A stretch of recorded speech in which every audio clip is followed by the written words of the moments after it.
did a speech at church a couple weeks ago, and they told me I didn't want the microphone close enough to my mouth, and then I had to do the speech in Habitat last weekend, and they told me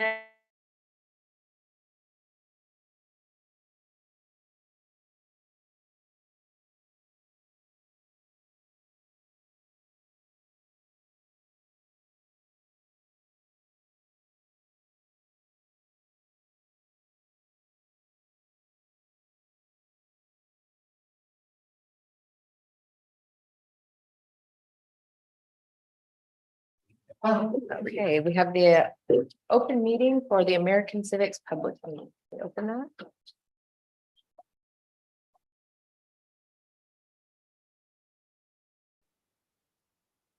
Good evening. Good evening.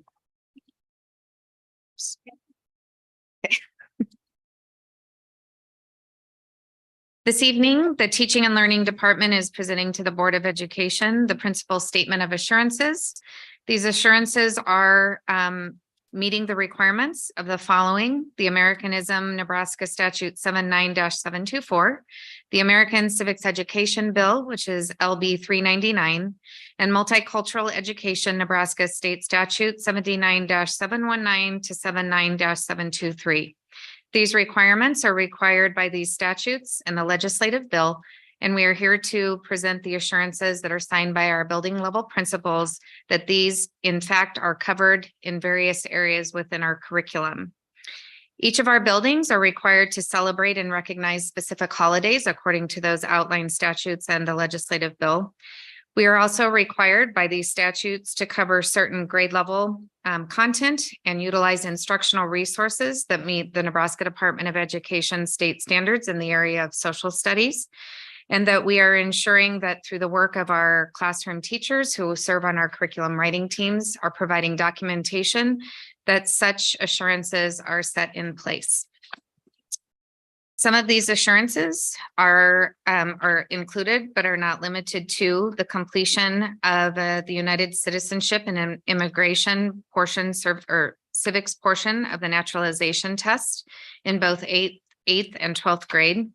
And there are certain specific content areas and standards that are to be met below the 6th grade, below the 8th grade, and then once again at the high school level. So the assurances that are presented tonight are in fact supporting all of that documentation. And that is it. Thank you. Any questions that you have for us? No. Okay. Thank you. Do we have anyone for public comment, Sheila? Not for this one. Okay. We'll call for adjournment. You, Oh, I do. it's just a hearing, Oh, let's adjourn it. All right. just a hearing. You're in charge. Yeah. And then we'll call to order for the regular board meeting. So thank you for attending the regular board meeting. I'd like to remind you that the school board meetings in Nebraska are meetings held in public, not public meetings. During the public comment section, the public may address the board on agenda items and other miscellaneous topics. The purpose for the North Platte Public School District is to prepare all students to be productive, responsible citizens in a safe, caring, supportive learning environment. Our direction is to prepare every student for success through high-quality educational programs delivered by highly effective educators who use innovative, research-based strategies in a safe, supportive environment in collaboration with family, businesses, and community members. Sheila, can we do a roll call? Matthew Peterson. Present. Angela Blasey. Present. Joanne Lynn Green. Present. Skip Alter. Present. Cindy O'Connor. Present. Emily Garrick. Present. The Nebraska Open Meetings Act legislates that methods in which public meetings are conducted. Information pertaining to this act is posted in the boardroom. We need to approve the publication of the September 11th regular meeting of the Board of Education. The notice of the Board of Education meetings and hearings are placed in the North Platte Telegraph. The agenda is available online at www.nppsd.org 4 days prior to each regular meeting of the North Platte Board of Education. I moved to approve. Second. Angela Blasey. Aye. Joanne Lynn Green. Aye. Skip Alter. Aye. Cindy O'Connor. Aye. Emily Garrick. Aye. Matthew Peterson. Aye. And we need to approve the publication of the September 11th, 2023 vote to increase base growth. I would move to approve the publication of the September 11th, 2023 vote to increase base growth. Second. Joanne Lingreen, Aye. Skip Altig, Aye. Cindy O'Connor, Aye. Emily Garrick, Aye. Matthew Peterson, Aye. Angela Blaze. Aye. Approve the agenda for the September 11th, 2023 regular meeting of the Board of Education. I move to approve. Second. Sheila. Skip Altig, Aye. Cindy O'Connor, Aye. Emily Garrick, Aye. Matthew Peterson, Aye. Angela Blaze, Aye. Joanne Lingreen. Aye. Let's do the Pledge of Allegiance. Pledge allegiance to the flag of the United States of America and to the republic for which it stands, one nation, under God, indivisible, with liberty and justice for all.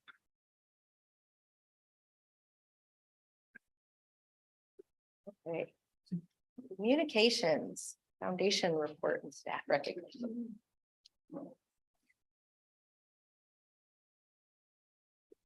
I don't know if it's on. Yes, we are on. Good evening. Thanks for having me. Recognitions will start next month for our staff, so we're excited about that. This Wednesday kicks off Change Wars. The 13th through the 20th will be Change Wars at all of the schools. Will be participating. There's some great prizes up for grabs there. We do have an elementary, I've just lost her name, unfortunately.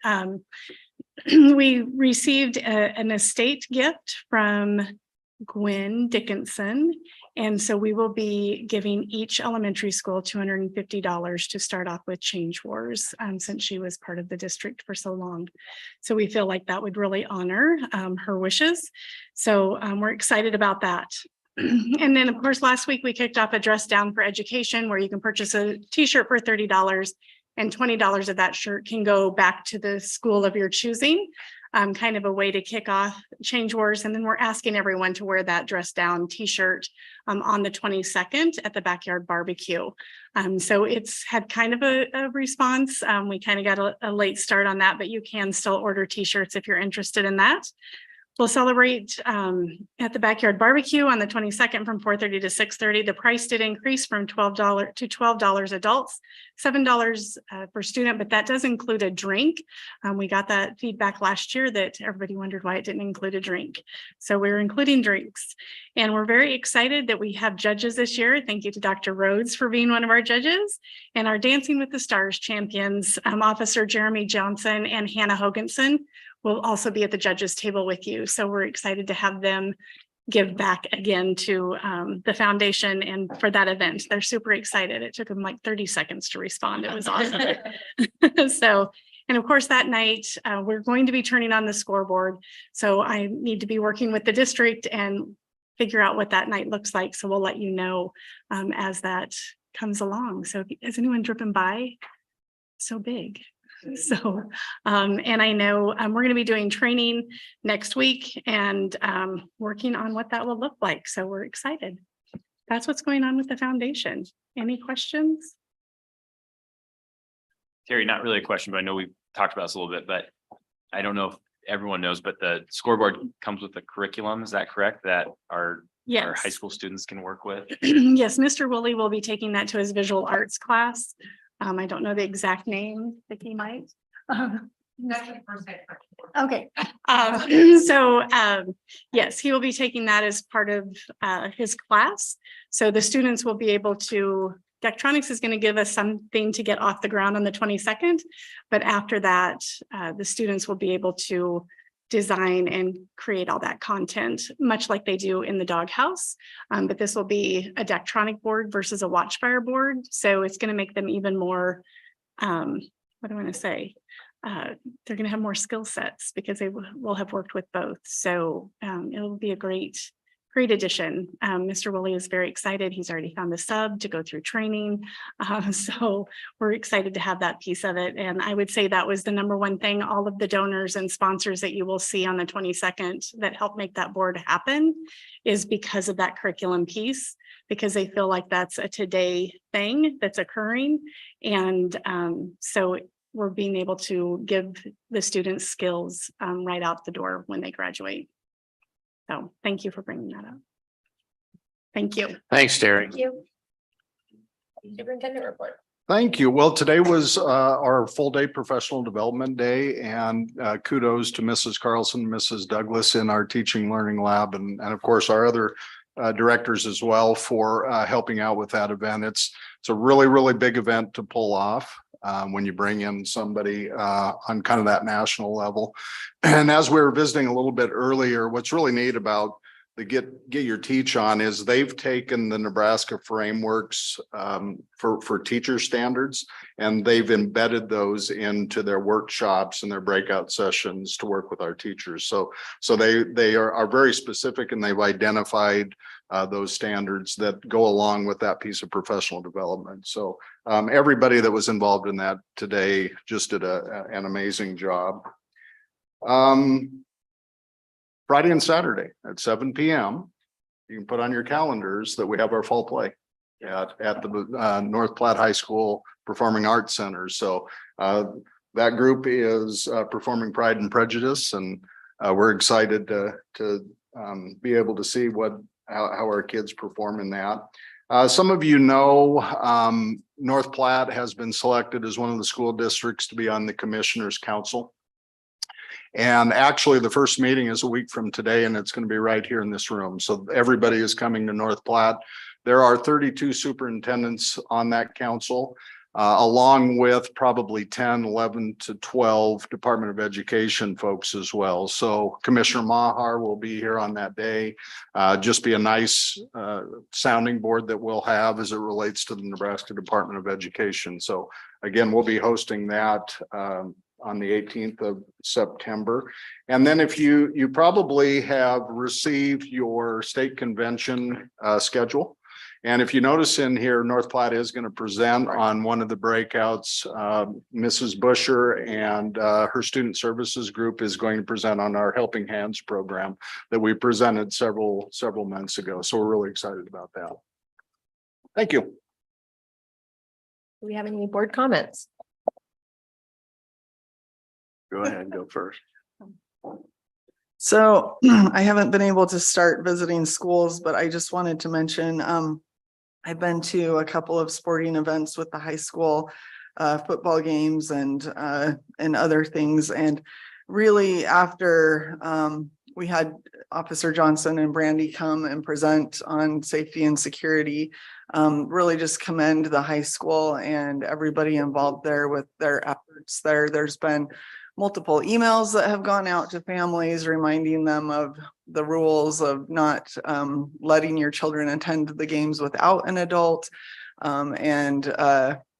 The first football game, I was able to go over by the concession stand and saw a large group of kids and just was able to go and talk to Mr. Byrne and Officer Johnson. And, you know, they shared with me some of the challenges that they have obviously at those events. But really, I think it's neat to see everything in action and everyone and how much attention they pay to everything that's going on there and the safety of not only our students, but everyone that's in attendance there. So I really appreciate their efforts. And I just also wanted to throw a public accolade, I guess, to Mr. Brandon Peterson. He's been doing a phenomenal job with our social media communications and other things with the district. It's been really fun. I saw on Sunday, I think I saw a post where everybody was getting ready for the Get Your Teach On.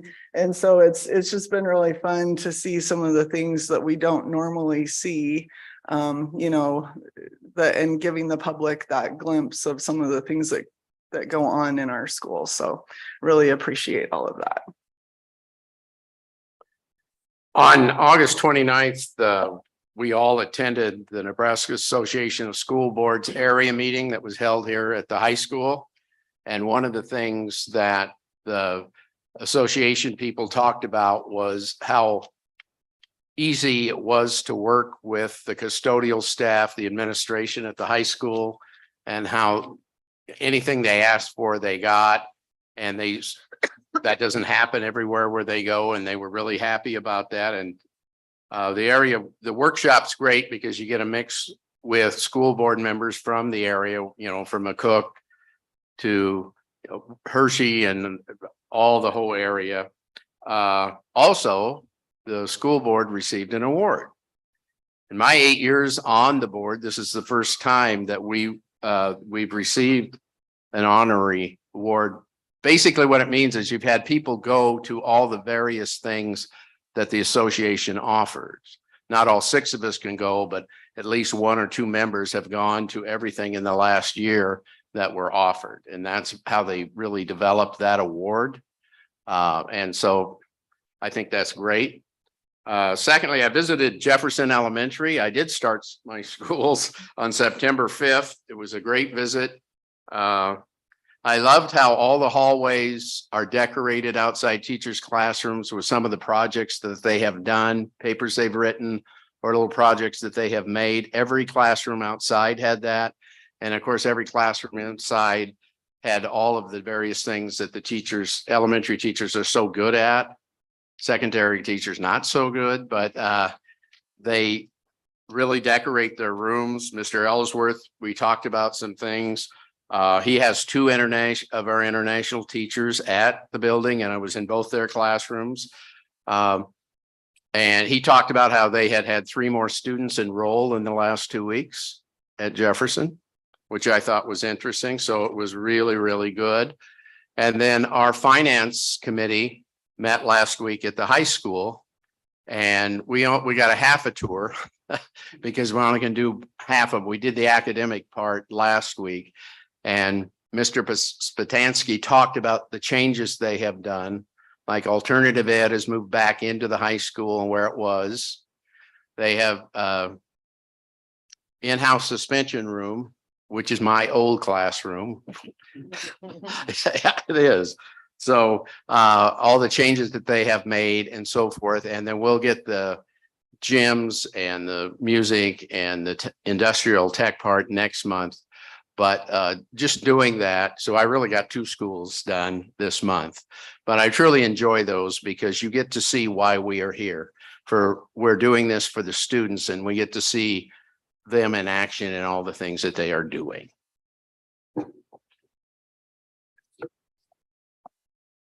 I was just gonna kind of piggyback on the area membership meeting that we all attended and that award that we received.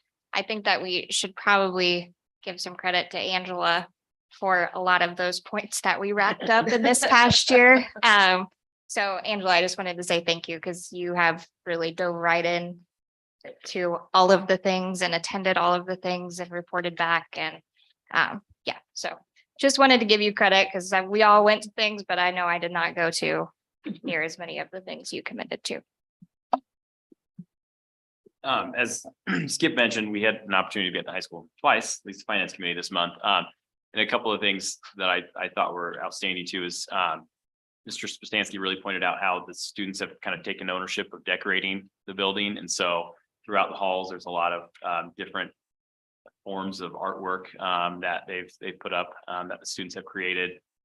In one of the back stairwells, there's a really cool mural that was made based on students kind of using their thumbprints to develop it. And so I thought that was really neat. And the other thing that really stood out was the work Mrs. Tapman's done in the library. That's become a really cool space for those students. Mr. Spatansky said, throughout the day, there's students down there, working on projects, but also just down there playing, some board games and things like that. So I think it's become a really safe place for those students to gather. And so I think that's great that we have that available for our students as well.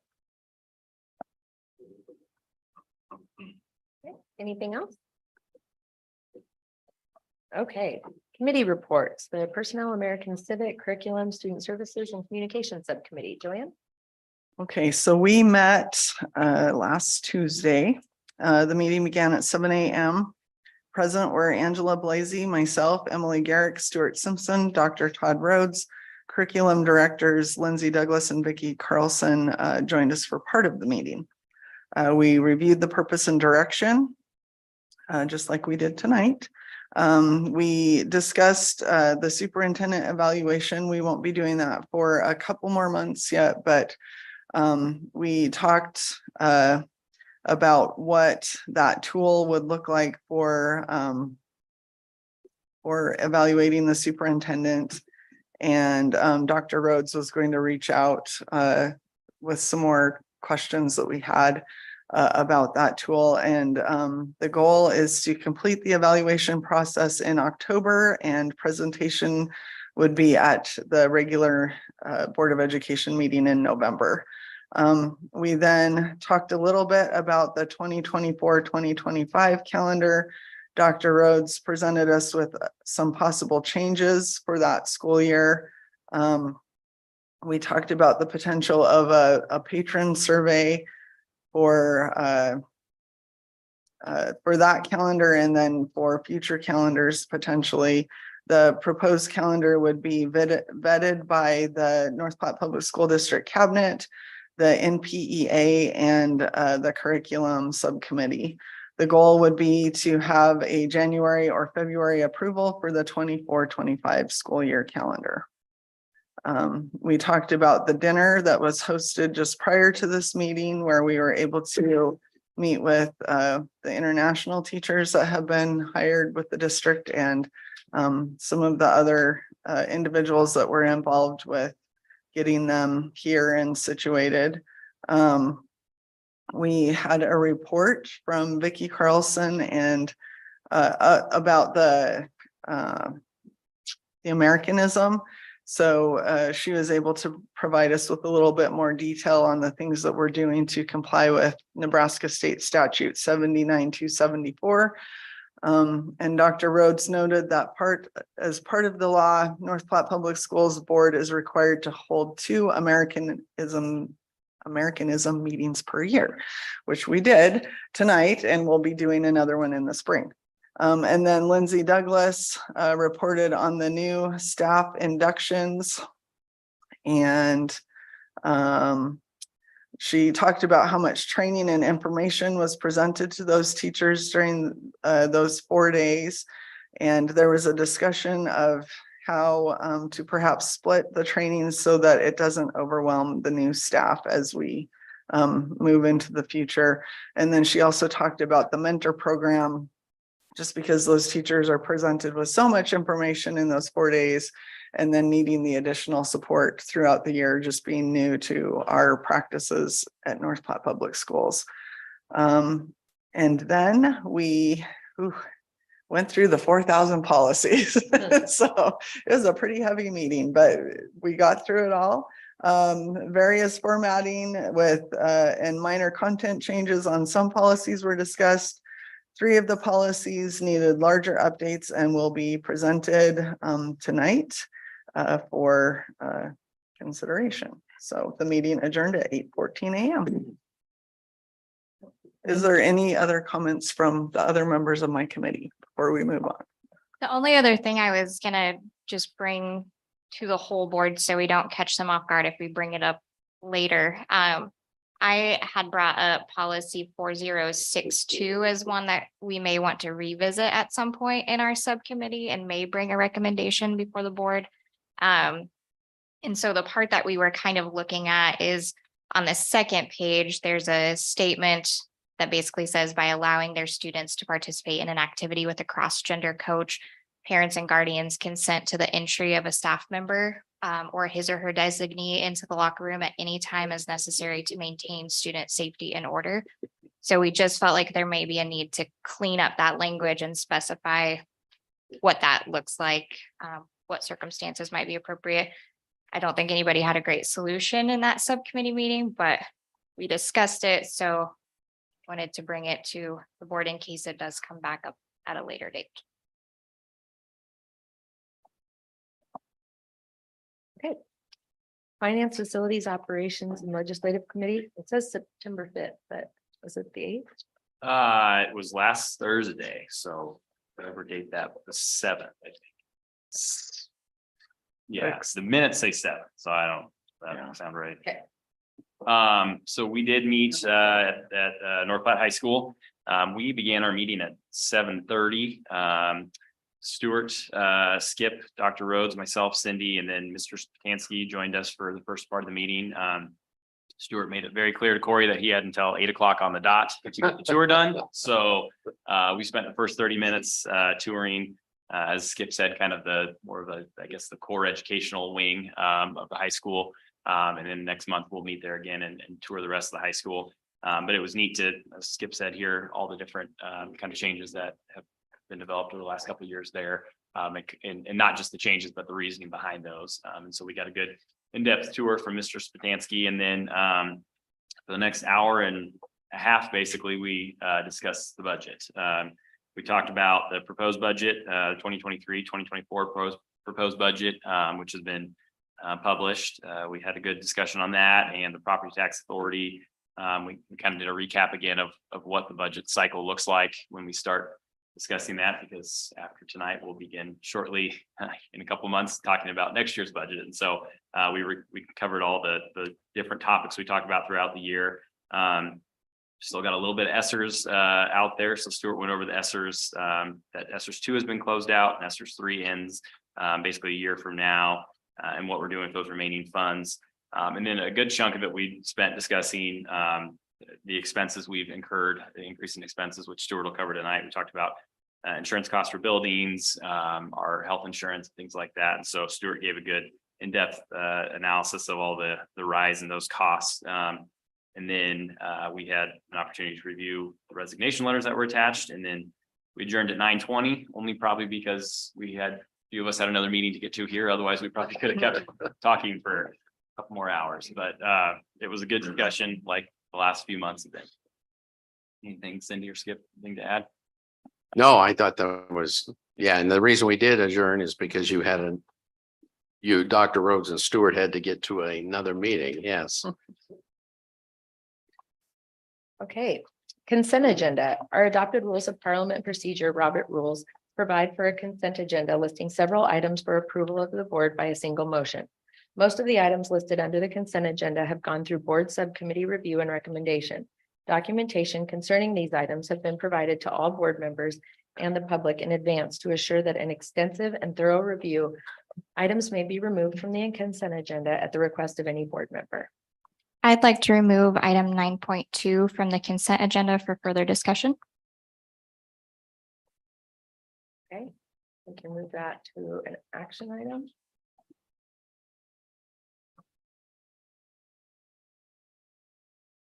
I would move to approve the remaining consent agenda. Second. Cindy O'Connor, Aye. Emily Garrick, Aye. Matthew Peterson, Aye. Angela Blazy, Aye. Joanne Lingreen, Aye. Skip Altic. Aye. Okay. Reports and discussion items.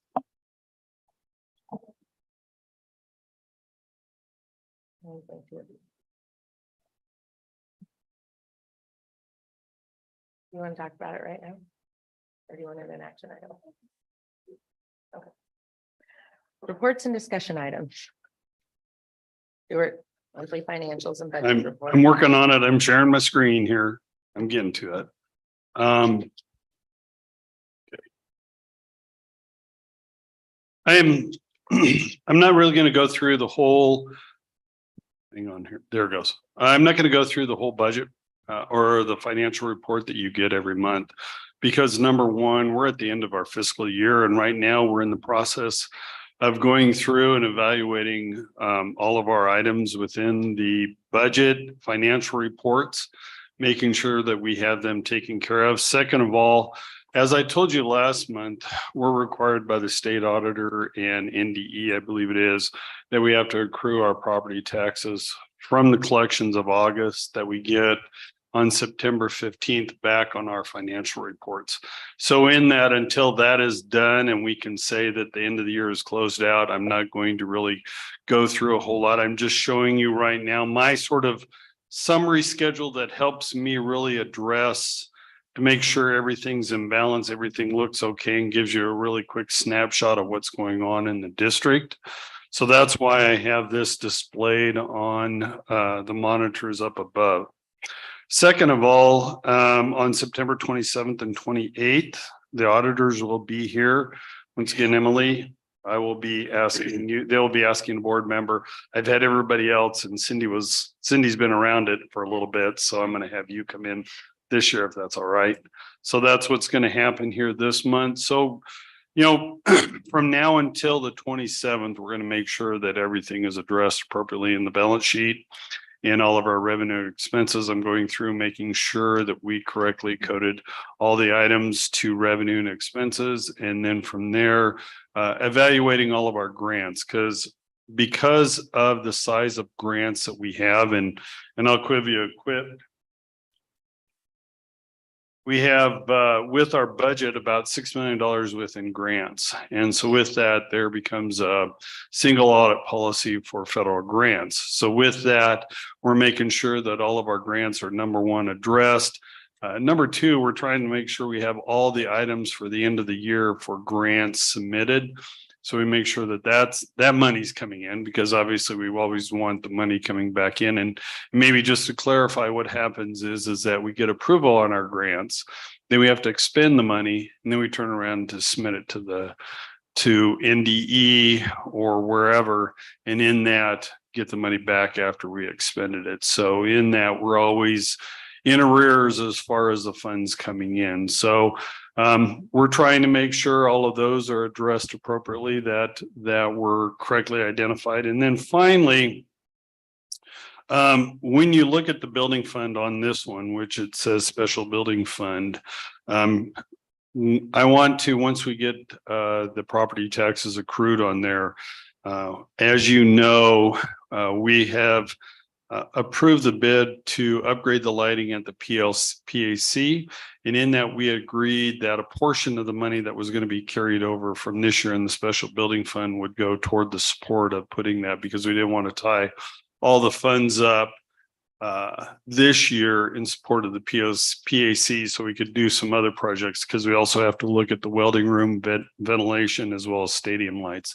But that's on the finance committee in October, Matt, so that you're right on.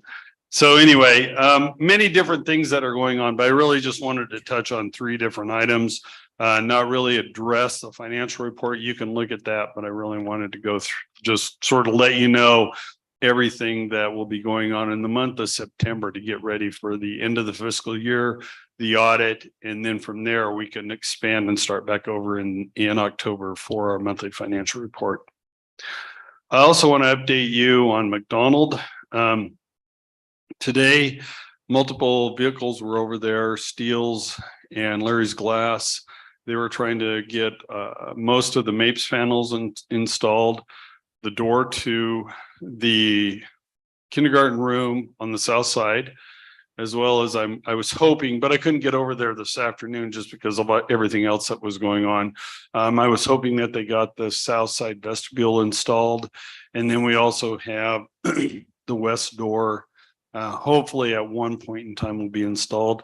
Then we're looking at talking to Ryan Stearns this weekend. Hopefully the outside west doors can be installed, and then we can somewhat say we're getting closer to being done. But we will still have to have Amex come in, number one, and install the ceiling grid in our vestibules. Number two is that AJ still have to get in there and balance the system. And then any other items such as Nebraska Fire and Safety have to get the fire alarms installed in that new entrance on the west side. So in that, a lot of little things now have to be taking place, but the contractors are trying to work around all of our students as they're in school. And if they can get into a specific area, that's great. Otherwise, they wait till after school's over with or on the weekends to get those installed. So we're continually monitoring that and making sure we're getting McDonald taken care of. Well, I can tell you, because I drive by it all the time, it's very close to my house, that like coming here tonight at 4:20, I went by and there were vehicles, work vehicles there. And on Saturdays and Sundays, when you go by, there are work vehicles there. So I know that they are, I'm impressed with that they are continuing to make sure that we try to get it done really before the real cold weather gets here.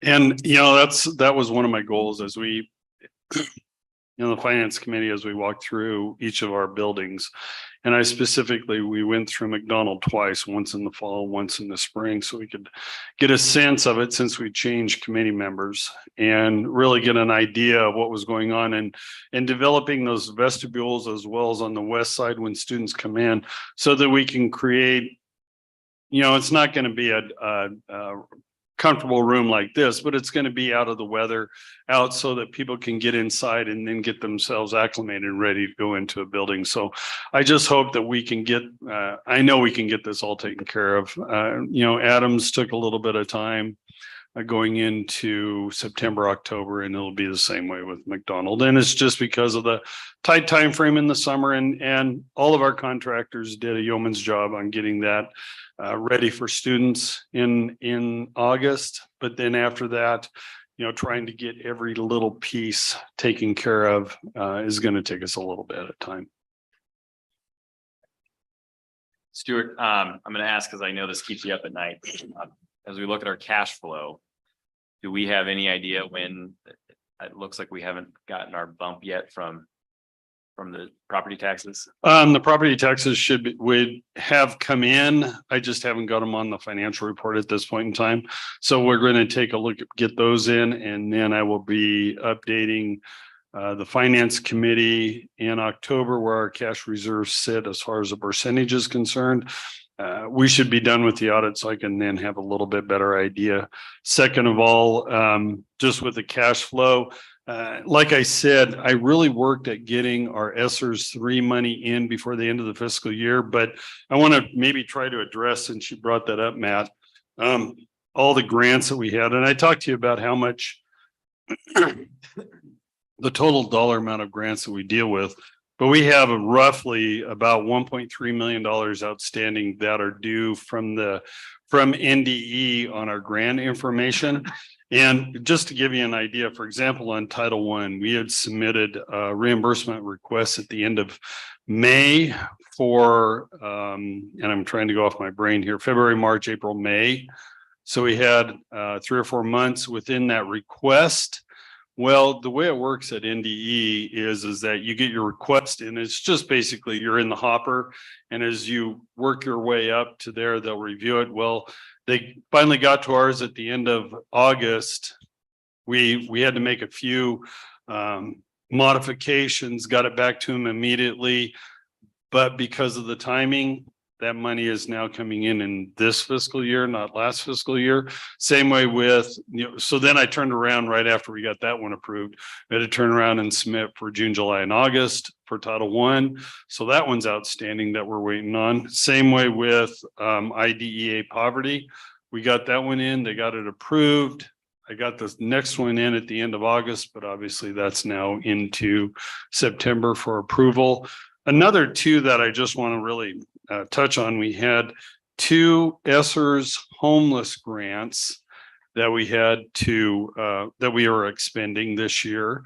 In that, because of just glitches in the NDE system and no fault of anybody's, but we had to submit an amendment to the grant. That took about 3 or 4 weeks to get that approval taken care of. Got it done, but once again, it was right after the first of the year. That's another $100,000 that we come in. So it's just little 300,000 or 400,000 or 100,000 coming in, but it all starts to add up over time that all of a sudden we're going to get it in next fiscal year.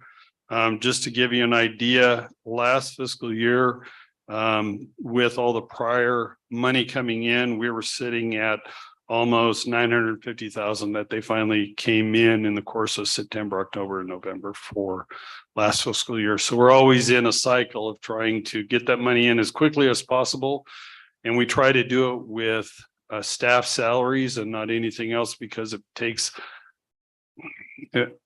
less paperwork, if you want to say, to get that reimbursement in compared to if we do professional development training, we have to send so much more documentation in compared to what we have before. ESSERS 3 and ESSERS 2 have been great. I mean, the reimbursement, but just because of some changes in how we had to submit for McDonald reimbursement as well as they questioned a couple of our projectors that we did at the high school in Cody. They wanted me to change budget codes. So obviously we had to get, number one, on ESSERS, you had to get approval for doing any equipment. So we had to go through the process of that, as well as getting new approval for the update on McDonald. Then in the process with getting approval and then amending the budget and then getting into the state, just took a while to get it done before we could get it submitted. So. Anything else? You're welcome. Okay, legislative update. I did talk to Kobe Koash at the area meeting. He's the one, he's the associate director of NASB, and he's also a former state senator, and he is our legislative person. He talked about a couple bills that he knows will be coming. Not real specifics, but the general idea. And we will be meeting my legislative committee meeting. We will be meeting the morning on that Wednesday before the state conference in Omaha. So we'll be meeting in the morning. And so I will have, that's November. So it'll be December till we have real specifics, but that's all I know at this time. Okay. You have, Oh, since we're a part of GNSA, which is Greater Nebraska Schools Association, they normally have their informational meeting to start the legislative process, like Skip was referring to, on that Thursday evening on state school board. So that one will be out there. Plus, then I'm on an NCSA legislative meeting, we only have one. Skip, I can say, gets more information from school boards than I do, but we do get information just to start out the year of what we need to be prepared for. But then our executive director really works jointly with the president and his executive council. But really, we do get some legislative information on that one in January. okay. All right, public comment. Public questions and comments may take place at this time in the agenda. Individuals who want to address the board must complete a guideline for public comment form with the date, topic, addressing, name, address, and the name of any organization you represent, and give it to the board clerk prior to the meeting. Sheila. Yes, I have one, Emily Smith. Okay, when called upon by the presiding officer, the individual shall proceed to the table and state their name and address.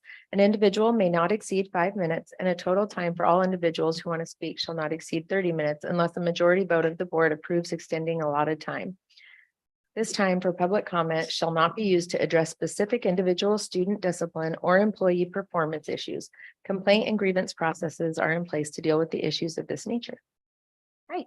Hello, my name is Emily Smith. I live at 814 Russian Olive Road. What I want to say is the proposed budget for the 2023 to 2024 school year is concerning on several different levels. The cited reason is for the increase was inflation.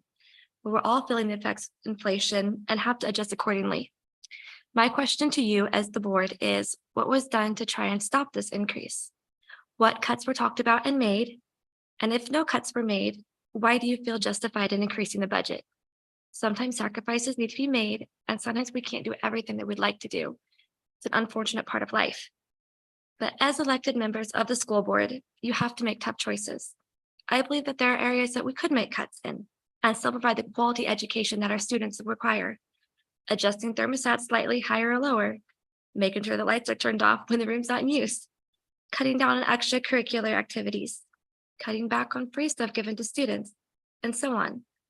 All these extras are not making enrollment go up, as we have seen a steady decrease in enrollment over the past 5 years. These changes don't necessarily have to be permanent, but can be reevaluated as the economic climate changes. Sometimes hard choices need to be made, and this is one of those times. Thank you. Thank you. Action items. I think we'll do 9.2 back up, which was the approve the minutes of the August 31st, 2023 public school budget hearing. Emily? So the reason that I removed these from the consent agenda was just so that we could discuss a little bit further. I did send an email last week on Thursday morning in regards to the meeting minute drafts that were sent out. And my reason in doing so was because according to my notes of that meeting, we discussed budget for 47 minutes as a board, which is fairly lengthy. We were all here. We all know that. And my concern is that our minutes, while sometimes it's appropriate for minutes to be succinct and brief, because it might be something that's fairly straightforward. That discussion was really pretty in-depth. It was a great engaging board discussion. Stuart answered more questions than we probably could count.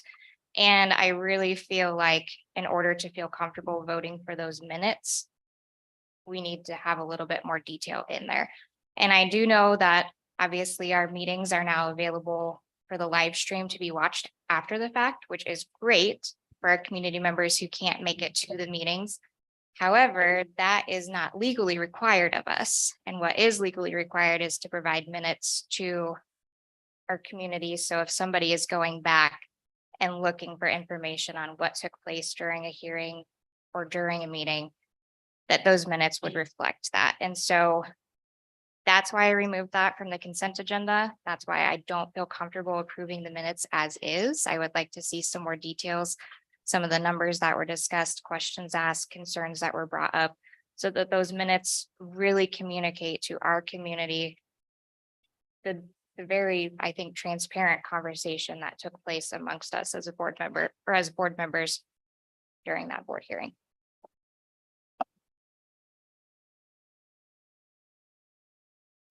So you want every question that everybody asked and then all the answers that we received from Stuart in there? I don't necessarily think we need every question, but I think that there should be some information. Some of the questions that were asked, I think were really very valid. We discussed what percent we would like to see in our reserves. We talked about the consequences of dipping into our reserves. We talked about a line of credit. We talked about, state funding. We talked about percentage of expenditures being reimbursed for special education. Skip, you brought up some great questions of, if we don't have these conversations now, are we going to have to face decisions on reduction in force? I just think that the responsible thing as a board is not that all of those things be in there, but that some of those things be in there so that our community knows we did talk about this. We asked some tough questions. Stuart came prepared with a lot of answers. We maybe didn't all agree on everything, but we walked out of that meeting having presented quite a lot of information. And so I just want our minutes to reflect that so that if our community goes and looks at that, they can walk away and they can see, we have, cuts of this amount, or this percent of our budget goes here, or we're seeing increases of this percent in this area. Some of those numbers that were shared with us as well. So do you have a proposed draft of minutes? I mean, I'm with Skip. I don't know how we decide what should be in there, what. Yeah, that was my follow-up was going to be, who's going to decide what should be in there? Well, and I do think that's the reason we send those draft minutes out to this group. And certainly in the past, we've had board members that have said, maybe we need to add this in. That would be appropriate in my mind, when you see those draft minutes, to send probably Mr. Simpson, myself and Sheila an email with some more of those specifics, and then we can sure add those in. So I would suggest that's the process or protocol we go through. Sheila does go back through, she watches the video and obviously then completes the minutes from that standpoint. So it's a day process, several day process, depending on the length of meeting a lot of times and what's happening during the day as well. So. Yeah, absolutely. I mean, I have fairly detailed notes typed out just because I did go back and rewatch the meeting a couple of times because there was truly so much information to digest that I wanted to make sure I felt like I walked away understanding everything. I am happy to send those over. I would have been happy to do that before tonight. I just didn't get a response to my email on Thursday until this morning. So at that point, it was too late to make any adjustments to something that had already been published on our agenda. I do think if we're going to be discussing something like the budget, which, I mean, I'm very disappointed that I missed the meeting and that we didn't have a lot of people here. But I went and watched the video a few times to make sure that I caught everything too.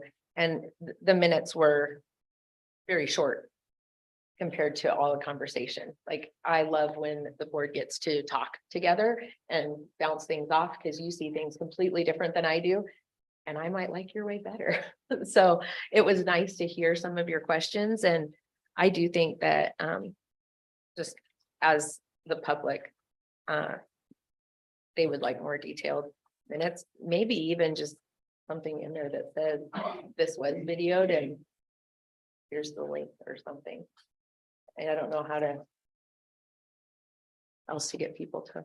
I guess I'd to also come. note that we had two media outlets here, both of whom had fairly in-depth articles covering much of what was said. And so I do think there's availability outside of our minutes for people to also, if they weren't present, know what was discussed. True, but we're not responsible for what they post. I agree, but I'm just saying that is another opportunity for. Yeah. So is there a timeline that we need to be following as far as approving those, or is there room for adjustment still, or what's the process that we would have to follow if in fact a change were made? Well, I think obviously Sheila sends usually those minutes out, Right. draft minutes, and specifically asks, are there any additions or corrections to these minutes? So that is the moment when you as board members Right. need to give us any of those additions or corrections. In the case of our meeting being published, we can add to the agenda, and that includes your attachments and your documents up to 24 hours before that meeting. Right. And I did not get back to Emily in a timely manner. We had a lot going on last week, and my priorities were in another manner. So by the time I had went and checked that email again, it was within that 24 hours, so that we couldn't add anything to it. Joanne, and answer somewhat, maybe answer your question. I do know we have to have them published within 10 days of the meeting. So that's also the timeline we've got there. I guess I would make a motion to approve the minutes as presented. Second. Any discussion?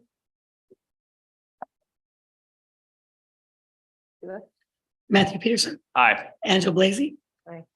Joanne Lynn Green, Aye. Skip Bolte. Aye. Cindy O'Connor, Aye. Emily Garrick. Nay. Discussion considering the 2023-2024 budget. Okay, once again, gonna share my screen here. Got to get to it. So just really to give you a quick summary, because obviously we went through it at the board workshop.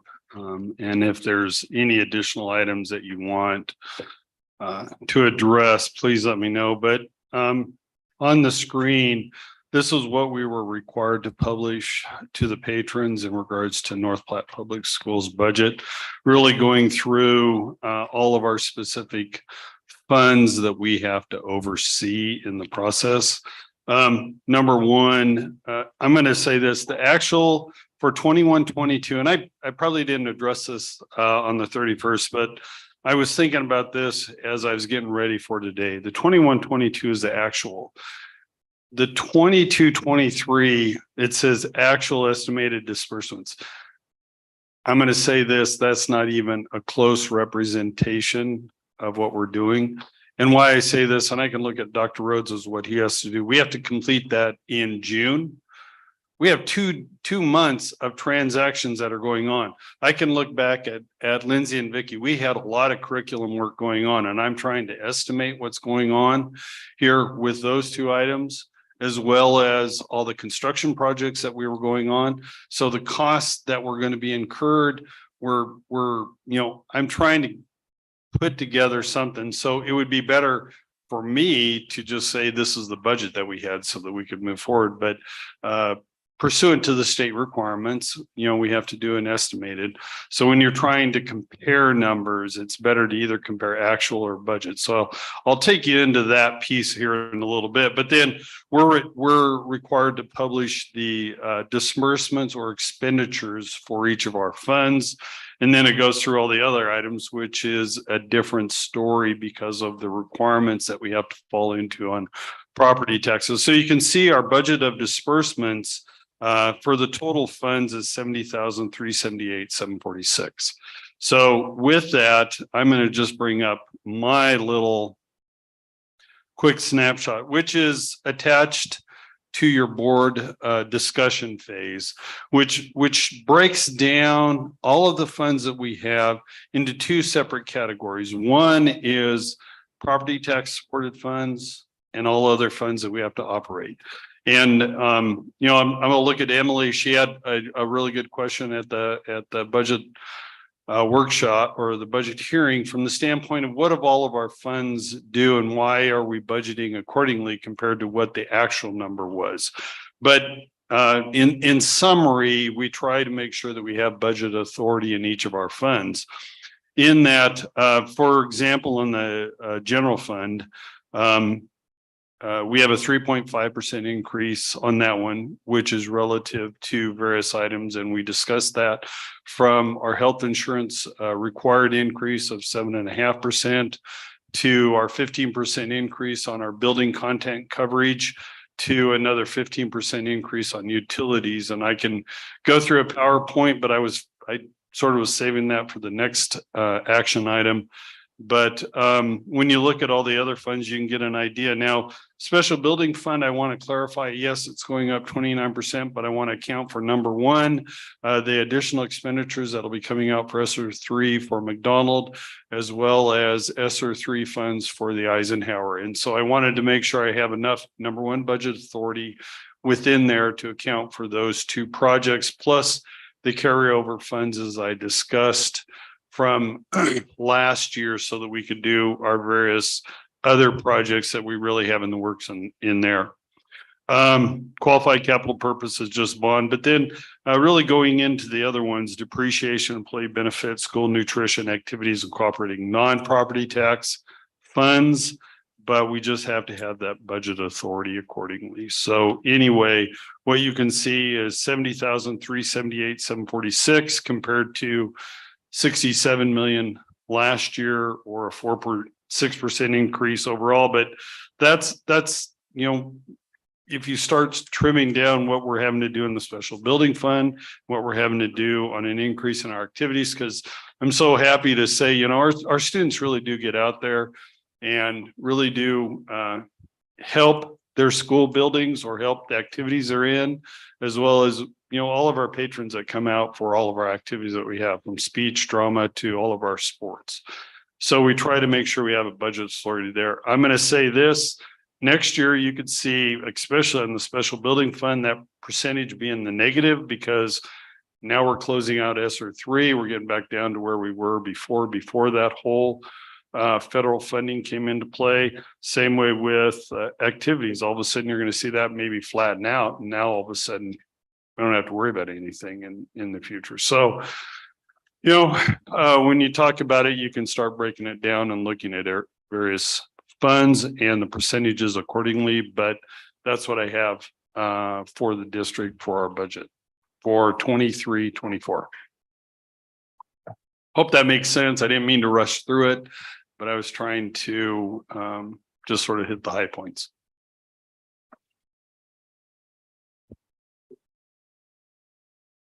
Any questions? So Stuart, as I mentioned, we've had multiple finance meetings. We met twice last month, actually. Right. We had basically a 2 times as long meeting as we normally have this month. So we've been discussing a lot of this. But as we've talked about, I think it's important for the public to know, what goes into this and how we've created this budget and what you've come up with. So right now we're looking at our biggest fund, which is our general fund. We're looking at a 3.5% increase from last year. Is that correct? Correct. And overall a 4.6%. Correct. And then you ran through and you mentioned maybe you were gonna save this for later, but I think it might be good to talk about now. We've got utilities are about $1 million a year expense. Yeah, so I'll tell you what, I was gonna save it for the next line, action item, but I'll just go through my PowerPoint now. I think it might. Because I think that would be Yeah. helpful for everybody.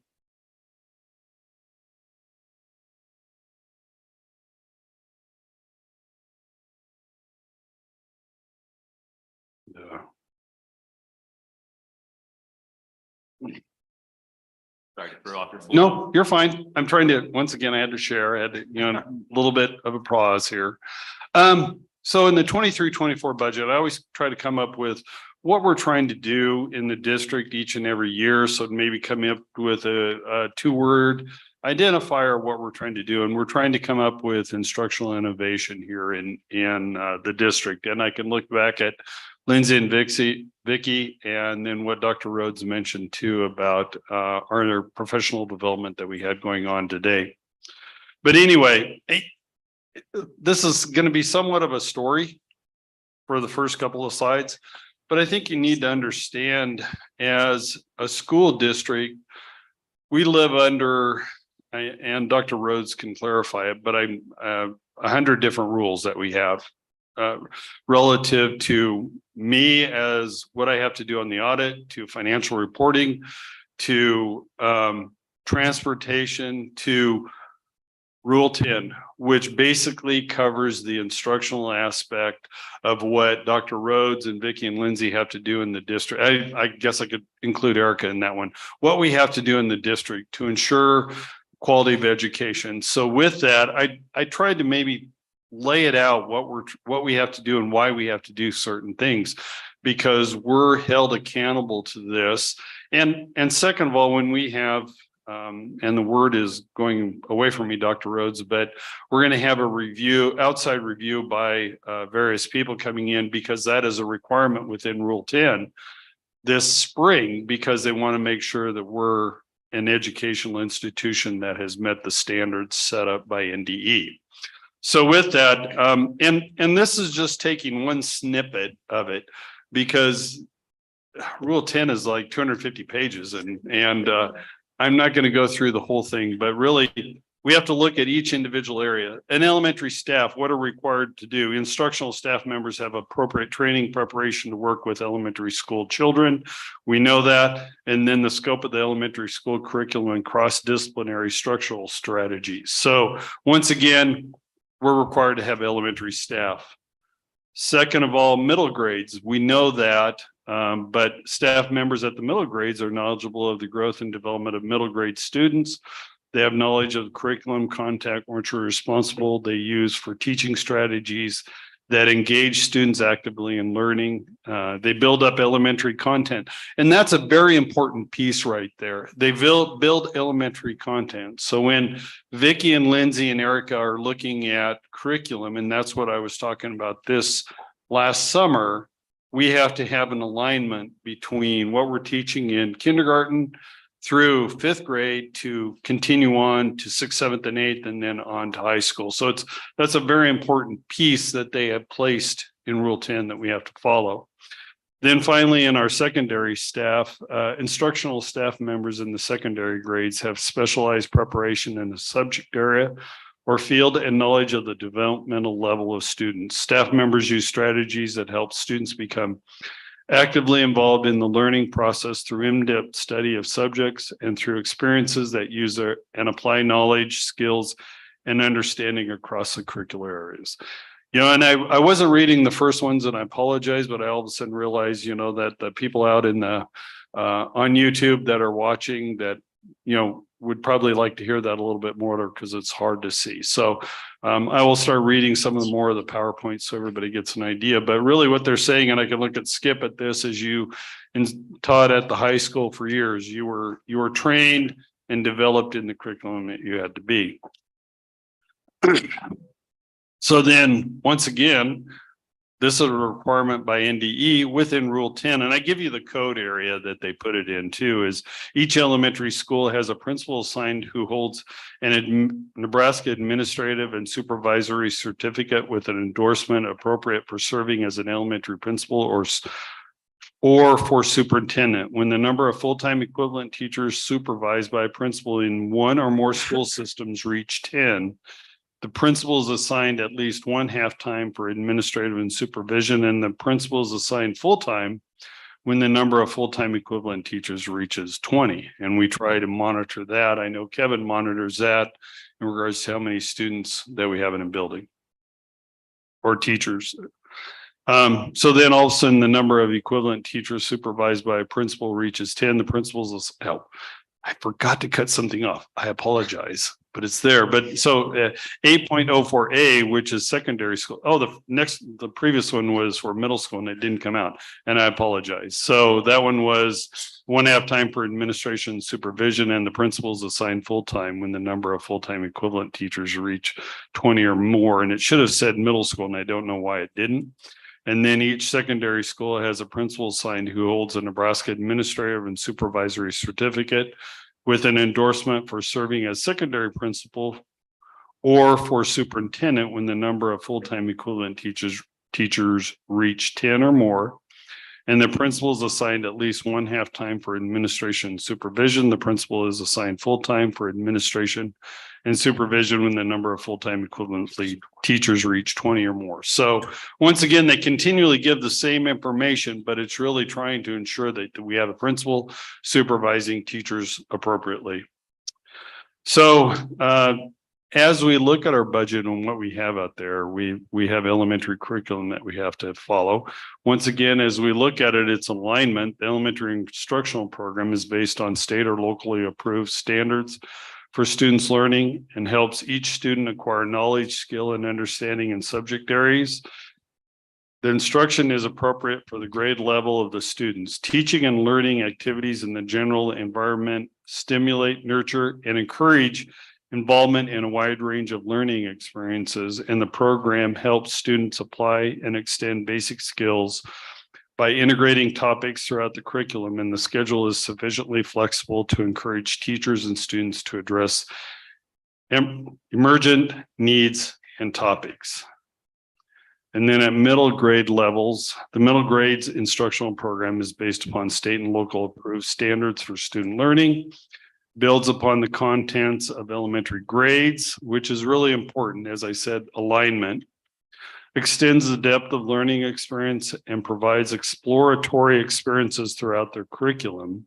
And the program incorporates vocational technical education for language, career education, and technology education. And the instructional activities and schedules are designed to meet the developmental needs of middle grades. And I know as Vicki works with the middle grades, 7, 8, and 9, she's very cognizant of what has been put in Rule 10. And then on the secondary curriculum, as we get up to the high school, the secondary instructional program is based upon state or locally approved standards for student learning. It provides breadth and depth of subject areas, which enable students to achieve knowledge and skill necessary to continue post-secondary education or enter a career field. Instruction builds upon knowledge acquired in previous grades and helps students acquire the learning goals of the school, builds 21st century skills, and prepares students for living in global society. Schools provide required instructional units on site through a combination of local and distance learning activities. So once again, they're continually talking about alignment from kindergarten through 12th grade in Rule 10. So once again, Stuart didn't write this because Stuart's a number guy, but this was taken right out of Rule 10 so that you know, when we're looking at it, a lot of people did a very good job in trying to address what schools are required to do or what they're required to have in a district. So for our purposes, we also follow Rule 10 to set our budget of expenditures and addressing the needs in our building.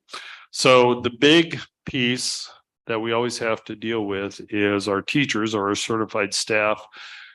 And our support staff, which are in, and let me clarify, from the budget discussion, we negotiate with our certified staff and we negotiate with our paras in the district. But the overall increase was a 6.7% increase for our staff. When we replace 47 staff members, when Kevin goes through and has the resignations of staff members, obviously we're trying to replace every position that we can within the district. And we do not know the paperwork that is completed on their health insurance costs, because as we know, part of the negotiated agreement is that we provide up to a full family health insurance for staff members. So as we hire a staff member, we don't worry about what they are. We worry about what they're going to teach and if they're going to meet Rule 10. From there, then we deal with what we have. And so in that, they could be a single, family, or combination thereof. So until that's done, we're trying to hopefully budget accordingly for those staff members. But we do want to say that benefits increased simultaneously by 8.6% because of our insurance costs that went up 7.5%. And maybe just to clarify, our health insurance costs are set by the EHA board. All Nebraska school districts belong to Blue Cross Blue Shield. So then we're in a pool and they set those increases accordingly. The other piece that I think we don't ever talk about, but and some of it's federal money, and so you don't have a choice on paying in FICA or federal taxes. But the other piece, any school employee that works over 20 hours in a Nebraska public schools, they're required to pay in Nebraska retirement. So that piece is layered on at another 9.8778%.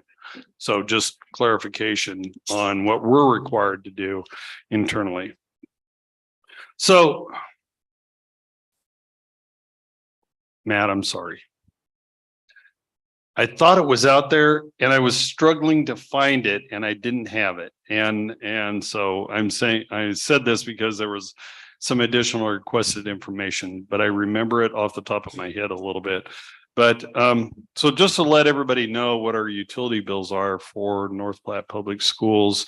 On natural gas, you can see how much natural gas increased over the course of time. And yes, I budgeted 233,000 compared to what we expended, about 264. But once again, I was trying to estimate where we were going to be in June compared to now, and looking at our costs accordingly, because I have some historical data on natural gas. So I was trying to hit that mark. But then electricity, we've always seen an increase. And so in that was about a 15% increase. I'm going to say, if we save a little bit of money in our district on electricity from what we did at McDonald to some of our other schools, that'll go to offset. If we have a hard winter, we're going to be evaluating what we have on natural gas costs. And second of all, we'll just geek out Matt a little bit. I look at the Telegraph's natural gas costs every time it's published to make sure where that number goes, because 2 years ago, all of a sudden that was up at around 7 cents a therm. Now it's back down to about 2.5 cents a therm. So in that, I watch that because that's a very good indicator where we're going to be going forward. Then on our insurance and our building content and workers' comp, that's increased another 15%. And we bid that out 5 years ago and we did save a lot of money, but because of building costs that have increased dramatically, we can see those going up. Second of all, we really had to all of a sudden add some cyber insurance compared to the past, which has increased over time also. So those two combined, as well as we're trying to save money on deductibles, we put in as much deductible as we can to control the increase on this cost also. Then some of the areas that we did go through and reduce, contracted services. I know Erica and I went through and discussed this, looking at contracted services. and what she has compared to what we're having to do in the future. And we're saving some money there, as well as preschool services. And then psychology services, we're saving a lot there because Kevin has gone through and hired a few psychologists internally, which saves us a lot more money than contracting out. But when you don't have the staff members, you don't have the staff members, and we try to get them in-house, but if we don't, we have to contract as much as possible. Business services, we save some money there, personnel as well as technology also.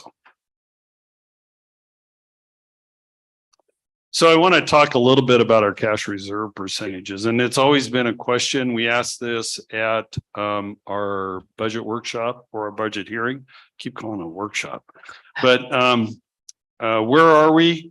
Right now, not including ESSERs, and why I say that is that because of the amount of budget increase it is. Second of all, it's only here for a few years and then it's going away.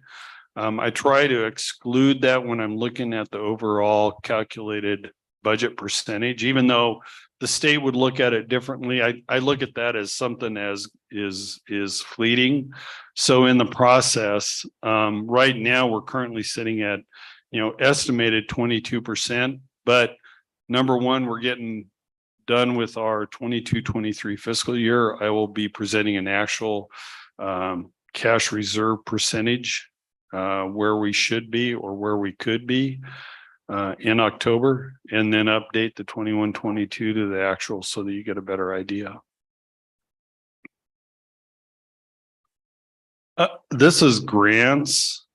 I went through that with Matt, and so I'm not really going to touch on it much more than other than grants do negatively affect our cash flow for the district and meeting payroll on a monthly basis, because we are paying people out of there. For example, IDEA or Title I services, we have people coded in there, and obviously we're paying those on a monthly basis. And until, maybe just to give you an idea, SPED, IDEA, we had to temporarily approve back in June, Erica and I. Then after the October NSSRS submission, then we have to go back in and modify it according to the staff members that we have. So that's November 1 that we're starting that process. We get that submitted. They get that approved by roughly late December, 1st of January. We're already 4 months into the process of the people that we're paying out of there. That's 4 months worth of negative cash flow that we have. Same way with IDEA. I mean, ESSA, we have to have that grant in by the end of this month.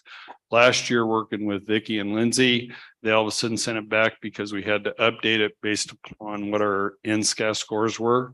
So then all of a sudden they submitted it back in November. We submitted it back into them. Once again, approval came 1st of November. Nobody's fault, just the process that happens, but we're 4 months into a negative cash flow for those grants. And that's just the nature of the business, been that way for years. It's just what happens with us. So once again, you've seen the cash flow in the process and where it was. But I want to address this because we've had discussions around it. North Platte Public Schools is a valuation poor district compared to others. We have a lot of students, but not a lot of evaluation, even though you may think, the size or the number is a lot in comparison to maybe, some of our surrounding schools. They have more land than they have students. So when we look at it, all of a sudden, based upon our state aid, based upon all of our other revenue coming in, we rely on almost 62% of our budget on property taxes. And you can see this over the course of the last 5 years. And so we'll be evaluating that each and every year on where we can be. Now, collection wise, we can have a discussion about how much is collected over the course of the year, because I just want to remind you that, when we set the property tax request this year, that doesn't go into effect until January, and then it's collected January through December. So we see sort of a 9-month collection, 8-month collection. So keep our cash reserves whole, handle our cash flow and not access our line of credit, and to meet the needs of our students in the classroom.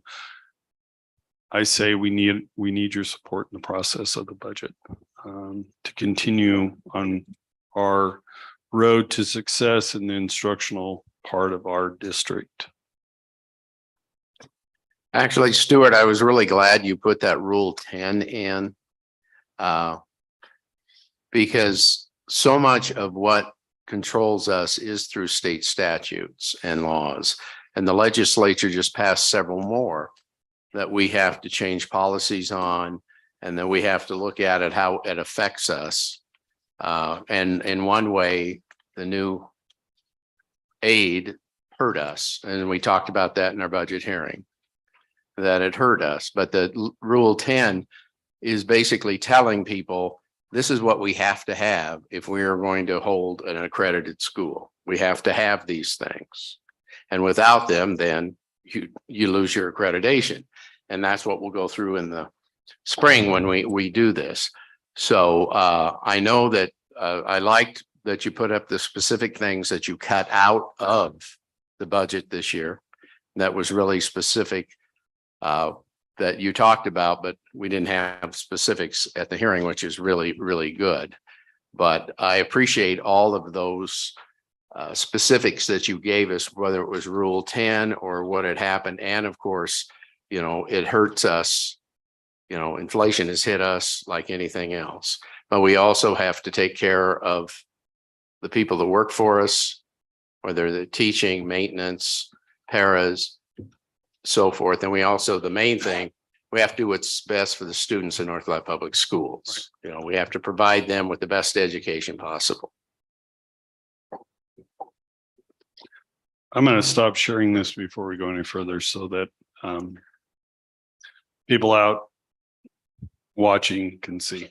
And Stuart, I appreciate you going over those numbers. I know you and I have spent some time this week in discussing this, and we've talked about it for several months now, as I discussed. But I mean, you know, as I said, we're looking at a 3.5% proposed increase in our largest fund, which is, you know, our general fund, 54 million of 70 million, of overall 4.6%. But when we look at some of our largest expenses are salaries and benefits, which we've talked about, is 81% of our overall budget. I mean, that's a 6.7% increase. Our utilities are $1 million of that 70 million. That's a 15% increase. Our property insurance and workers' comp is 680,000, I think it is, of our budget. That's a 15% increase. Our health insurance is 7.5% increase. Yes, we understand, you know, inflation is hitting everybody. Everyone at this table is a taxpayer. None of us want to pay more money than we need to, but these are things we can't control. We have to keep the lights on. We have to have teachers and staff in our room. We have to provide them with the benefits that are going to make us competitive. So for us to be able to look at those percentages and still be at a 4.6% overall increase, I think, you know, I'm proud of that.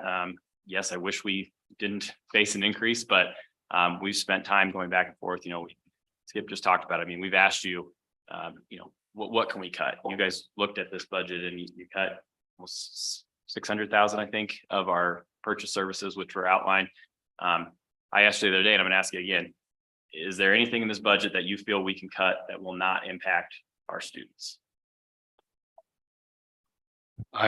No, I mean, when we even talked about that after our cabinet had a discussion, and anything we can come up with directly affects students, because in that, you know, staff are one thing, but whatever staff member we cut affects students. Anything affects students, because what are we here for? And that's one thing that I, you know, mention every time in my financial report. The first thing that comes up is enrollment, and that's what we're here for. We're not here for anything else. So, you know, whatever we cut, it's going to affect some way, somehow. You know, and I look at the back of the room and we have a lot of our directors here, and I appreciate them being here. I mean, you know, I can look at Mr. Mills. If we start looking at cutting teachers and things like that, that impacts our classroom. I mean, if we don't fill some of those positions, we might have 30 students in a classroom. We don't want that. Nobody wants that. You know, our curriculum directors are here. As you know, Stuart talked about, that's kind of the theme for this year. I mean, our curriculum is essential to our district. Not only that, but we go back to the state. I mean, we've got the state telling us every 6 or 7 years that we've got to update our curriculum. Curriculum is not cheap. Those are things that directly impact our students. Erica's here, our special education. I mean, we need to provide those services, and not only to our students, but we have a service area that we provide those services to. And so, I mean, running a school is expensive. We have high personnel costs, but that's because we have to have good people in these positions that are going to educate our students. And at the end of the day, as Skip said, our goal is to provide the best quality education we can to our students. And that's going to cost money. And unfortunately, we are seeing an increase in those things, but we need to be able to provide those services. And I think that looking at this, a 4.6% increase, when we're looking at the costs that we're facing is a reasonable increase to be presented. Yeah, one thing I forgot to bring up, Stuart, that I told you I forgot at the budget hearing was that 1% of our budget goes directly to the county, correct? By state statute. So 1% of that goes directly to the county.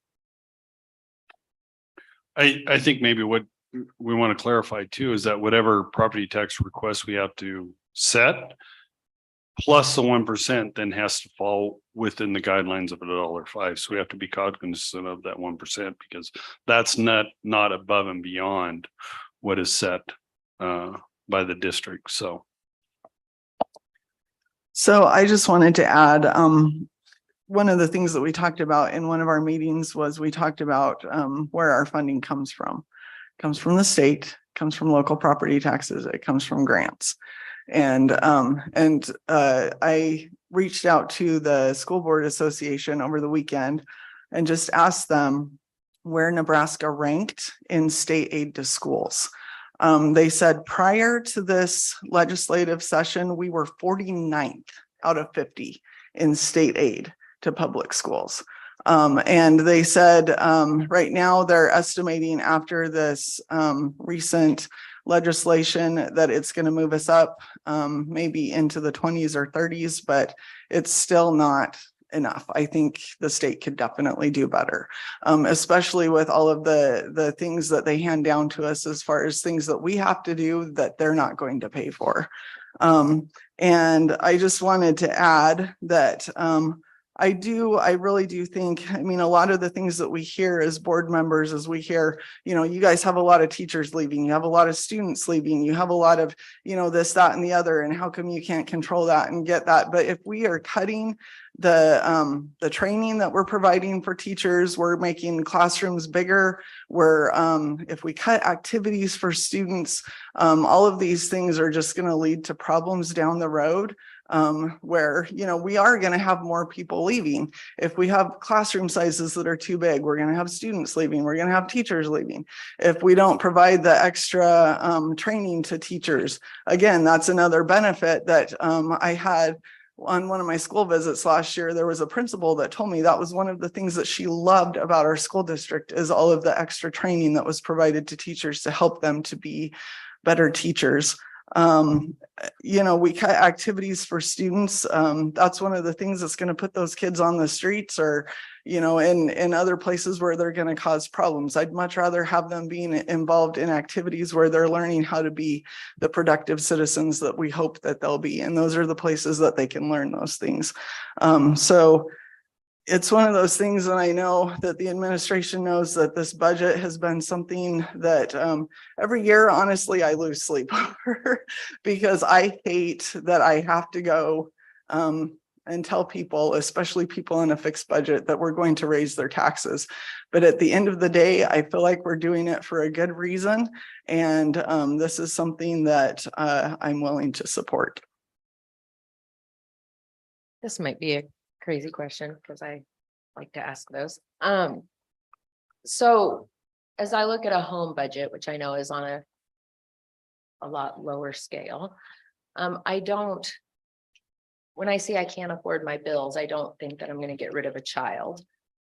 We are constantly going towards losing teachers and having to cut back on curriculum. Those are very important things to me.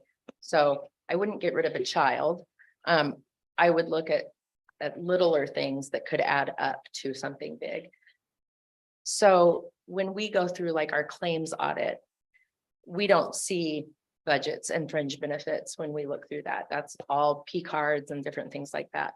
Is there stuff there that we could be cutting back on that wouldn't necessarily affect the teachers and students? A lot of the P card transactions, and we'd have to go down and start taking a look at them.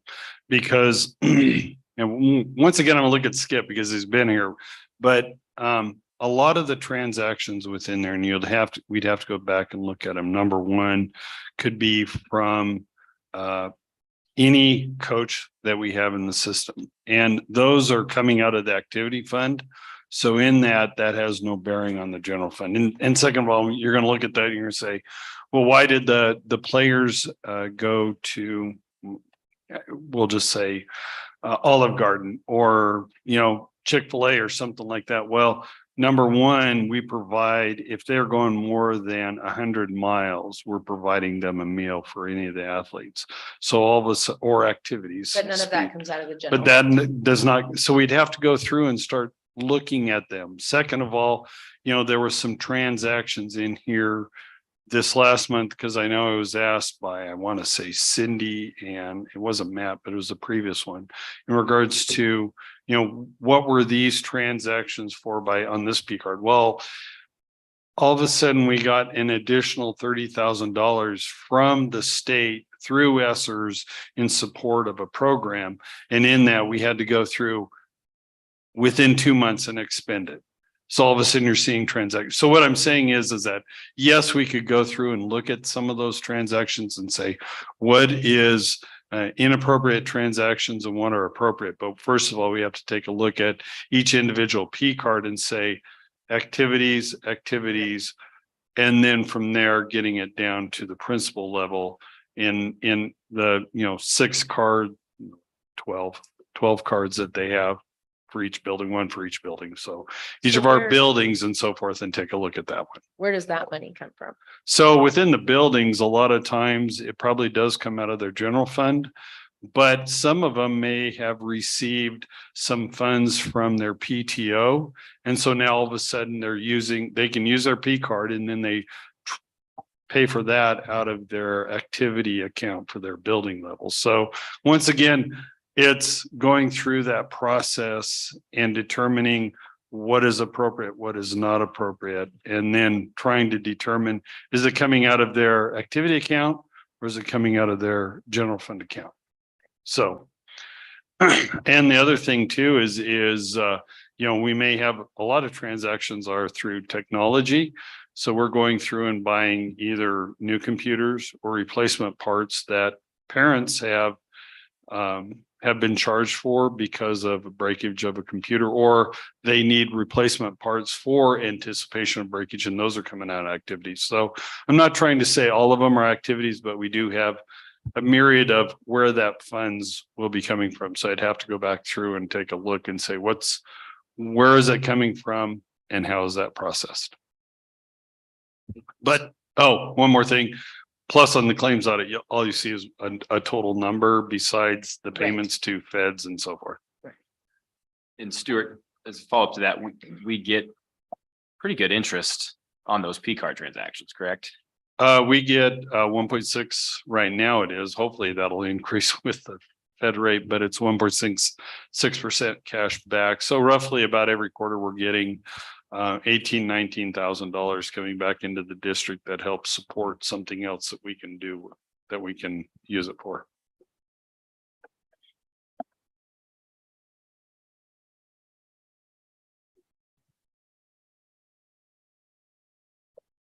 I have, obviously expressed some concerns, and we've had a lot of discussion around the budget here recently. So at some point, some of us will have to agree to disagree, because I think we've asked most of the questions that there are to ask at this point. But, we've had a lot of questions about specific areas, and there have been board concerns and conversations, dating months back about, job postings and professional development and P card expenses and, different things like that. And I obviously, having been a teacher, I don't want to take away from our students. That's certainly not my intent. I also don't want to take away from teachers, but I think it is really important to note that when we talk about things like instructional innovation and we're looking at a budget, the greatest asset that we have in our district is our teachers. It's our people. It's not the technology that surrounds them. It's not how pretty their classrooms are. It's not the new and fancy things. It's not Starbucks when you show up to a meeting to say thank you. It's none of that. It's the people.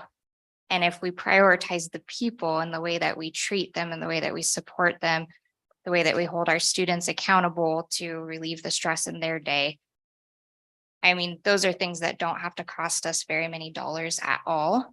And so I personally am still uncomfortable with where we are with the budget, because I do think that there are areas that ultimately in the long run, sure, if you take it away, can we make the argument that it's going to impact a student somewhere? Yeah, probably. But when things are tight, things are tight. And when I at home have to, choose to buy mac and cheese and ramen noodles for a couple meals instead of steak, does my kid, is he impacted? Yeah, probably. And that's just a reality of life. Sometimes you have to make decisions and you have to make cuts, and that doesn't mean it's forever. But that's kind of where I'm at on it. I think our community it's struggling. I get stopped in the grocery store and I get phone calls and I get emails from people who are freaking out because they can't pay all of their bills and inflation is stressful. And the thought of adding on to that burden of our community also does not feel like it's great for our kids. So that's kind of where I stand on that. My concerns haven't really been lessened. I appreciate your transparency in answering all of my questions. So I don't want to, take that away, but that's just kind of where I'm still at on it.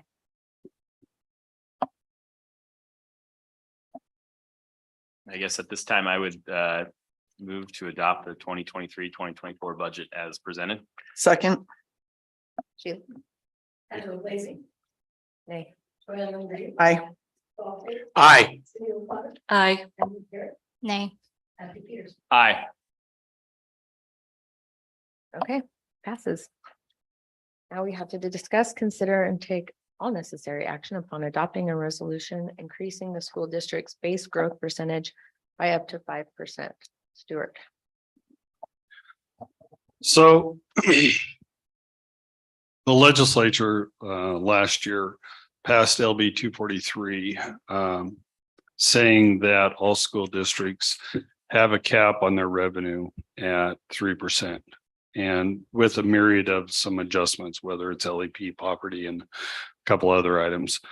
In that, if school districts want to access that additional authority, and many districts across the state may be accessing it, but they're just placing that authority there, not using it until the need arises. And that's what we're trying to look at from North Platte Public Schools standpoint, is to have that authority, because when you look around North Platte and the economic development that's going on, whether it's from sustainable beef or around the mall area or some of the other businesses that are growing up, and it's not affecting us because it's not in our valuation, but obviously the Port Authority will play a dramatic impact on what happens in North Platte. So when you see all that economic authority coming through, down the road, we just want to ensure that we have the ability, if we can, to give us access to additional property tax authority. Now, realizing that, we're under a myriad of many different requirements from the legislature. One was an automatic, we're under $1.05 levy for the building fund and the general fund. So no matter what we do, we're always at $1.05. Second of all, we have, if we grow over the 2% growth rate set by the county, North Platte Public Schools or any school district or any county or any city has to have a joint public hearing. So we have to have that one layered on top. And then thirdly is this 3% cap on our revenue.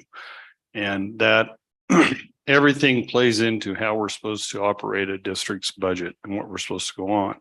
So in that, all we're doing is saying, can we have that authority? Not to say that we're going to use it, because obviously, well, number one, we go back to the base level of information. We're at $1.05. That's all we can do. We can't do anything more. So when you say we're raising our taxes, we're not. Our levy is the same, has always been the same for 20 years. The difference is that did your valuation go up? And that's what we dealt with last year with the joint public hearing. Was a lot of times evaluations were increasing, and we saw that, but we were holding our levy the same no matter what. And that's all we're looking at moving forward this year, is keeping the levy same, but being able to have that authority down the road. Because we do not set the valuations. No, the county sets those, which they have several statutes that they have to go through in order to do that. And I think a lot of people think that we set that, but we do not. So I'm glad, you brought up that it's stayed basically the same, but the valuation goes up. That's not under our control whatsoever. Right. And Stuart, if we can maybe expand on this idea that we're doing this for kind of down the road. So when we look at the new, I guess, funding mechanism from the state, we basically have a starting point that the state gives us as far as, I guess I don't know how to describe the number, but we have a starting point. And if we don't vote to have the authority to access this 5%, then next year our starting point is basically a lower number. Is that correct? Based upon our evaluating what we're getting now to going forward. And so let's basically go back to it. They say our starting point is A, and then they add in our revenue. You get a 3% on that one. Then you take away the revenue that they're saying that you should automatically get. And then the bottom line is that that's the number that you have to live with. So if we access the additional 5%, that just rolls into sort of the authority down the road if something would happen. And again, you've talked about this, but that 5%, we're still capped at the $1.05. So regardless of what this vote is, we're still $1.05. We are still $1. We've always been $1.05. Yes. And do we have an estimate of if we vote to access that 5%, what we're looking at of that 5%? So the 5% allows us to grow by $2.1 million, or gives us authority for $2.1 million. We would only need to, number one, keep our revenue whole, keeping our cash reserves whole. In that, we would only need about 500,000. The remaining money would just go into authority down the road, depending upon our economic development and what will be happening in the district. And that's what's important. That is not collected. That will not be put on our property owners. And I think when we actually broke that percentage down, we would be utilizing about 1.2%. Correct. Above the 3%. So out of that 5%, we'd be accessing about 1.2%.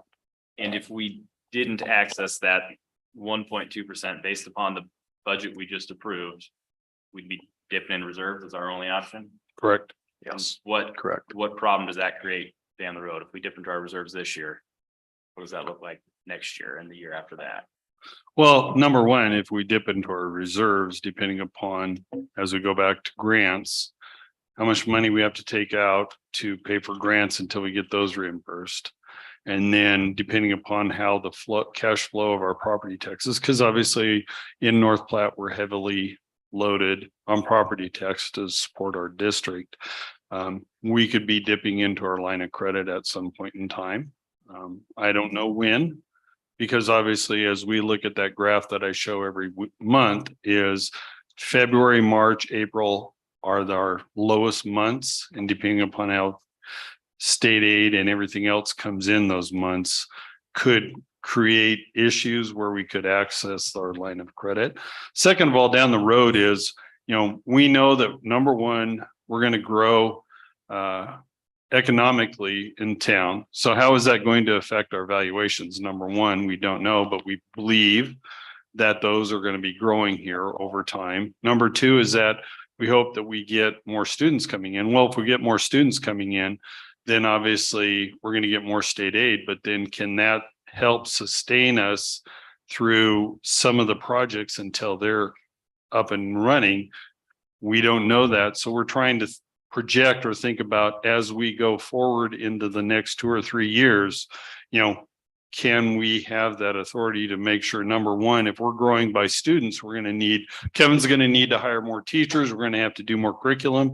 In that, can we then sustain that with the budget that we have and the property tax authority accordingly? So eventually, the more we dip into our reserves, the more in the end, it could be a hindrance to us.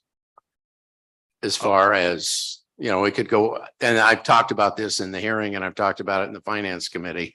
The more you borrow from that, the more it drops, the more later on you have to put back in. Right. And I think maybe, can we, where's staff at? Where's everything else? And I think you asked a really good question at the budget hearing, Skip, in regards to when we negotiate with our teachers. That's through the CIR. And that's an automatic set where our array sits and where we have to be in the midpoint. So no matter what, we can have a discussion about, where we want to pay our staff members. But in the end, we could be taken to the CIR, which you've gone a few times, I've gone a few times, Dr. Rhodes has been there. In that, when we get to there, they say, I don't care that you can pay for it. This is where it has to be based upon your array of schools.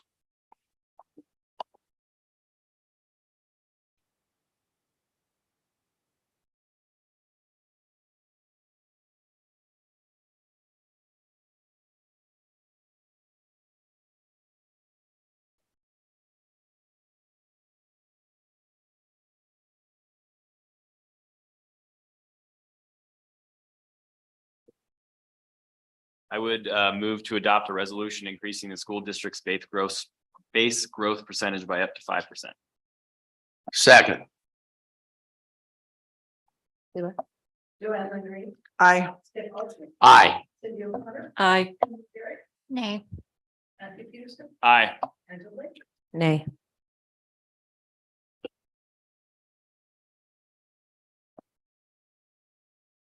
Request approval of revisions of policy 4009, 4022, 4043.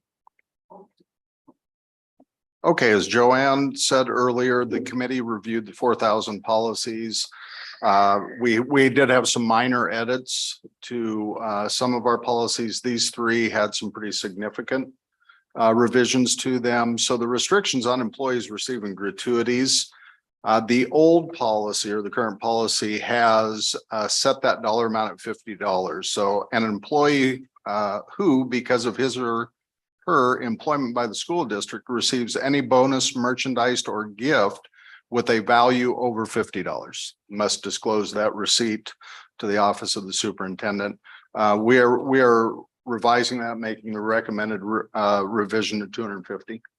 And we use kind of the example of sometimes when we're buying uniforms and things like that, from a sales standpoint, you'll get merchandise, coaching shirts, and those different types of things. And as it stands now, $50 won't buy a shirt. So the recommended revision from the committee is 250 on 4009. On 4022, this is when we look at certifications and endorsements of our staff, if we ask a certified person to get another endorsement, which the district has had that happen over the years, we always take care of tuition and fees, but that was not written into the policy. So the committee's recommending the highlighted area, the North Platte School District will reimburse the certified employee for tuition and fees related to the new endorsement. Again, that's 4022 certifications and endorsements. And then the last one is professional boundaries.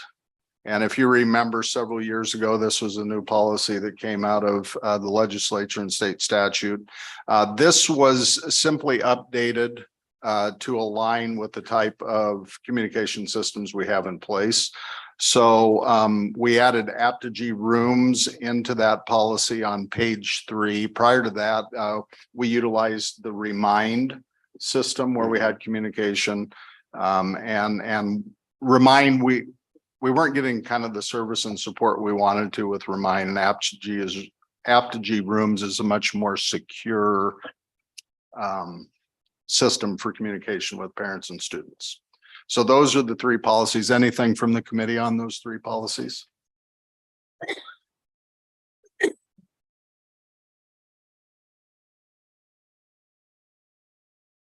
I would move to approve revisions to policies 4009, 4022, and 4043 as presented. Second. Skip Alter, Aye. Cindy O'Connor. Aye. Emily Garrett. Aye. Matthew Peterson. Aye. Angela Levy. Aye. Brenda Lee. Aye. Okay, we'd like to recognize the North Platte Education Association as the certified staff bargaining agent for the 2025-2026 school year.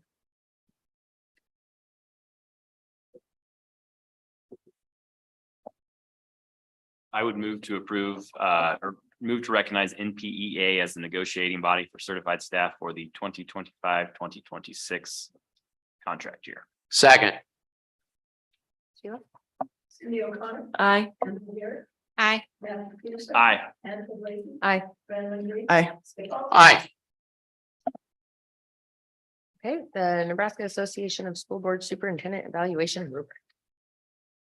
So this has been a discussion topic for several months, going all the way back to April when we had our board workshop, board retreat. And if you remember a year ago, we used the NASB standard online evaluation. And the other tool that they provide is the standard NASB superintendent evaluation rubric. And so we discussed that as we went through. We talked with the executive council about that, and we have that on. Joanne asked that I contact NASB to make sure that that was still an online tool.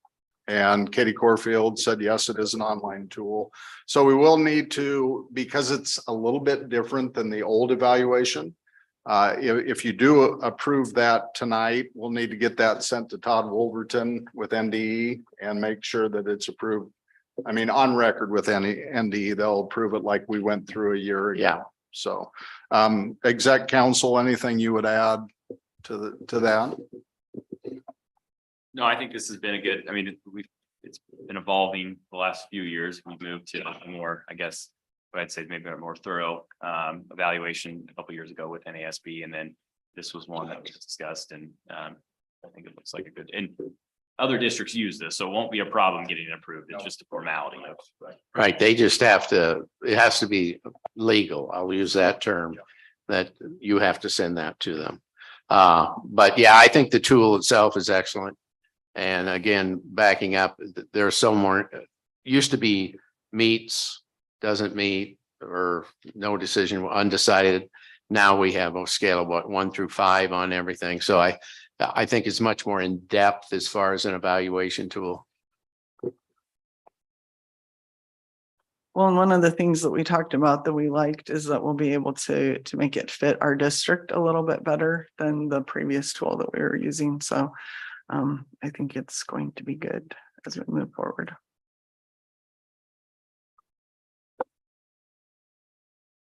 Can I get a motion? I move that we adopt the Nebraska Association of School Board Superintendent Evaluation Rubric. Second. Sheila? Emily Garrett. Aye. Matthew Peterson. Aye. Angela Levy. Aye. Brenda Lee. Aye. Skip Alter. Aye. Cindy O'Connor. Aye. Okay, for our future board calendar, tomorrow we have floods in the morning. October, we have Labor Relations Conference, and then there's a new board member workshop in Kearney on November 1st, and the State Education Conference in Omaha, November 15th through the 17th. I'll get a motion for adjournment. Second. Matthew Peterson, Aye. Angela Lacy, Aye. Joanne Green. Aye. Skip Pellet. Aye. Cindy O'Connor. Aye. and Aye.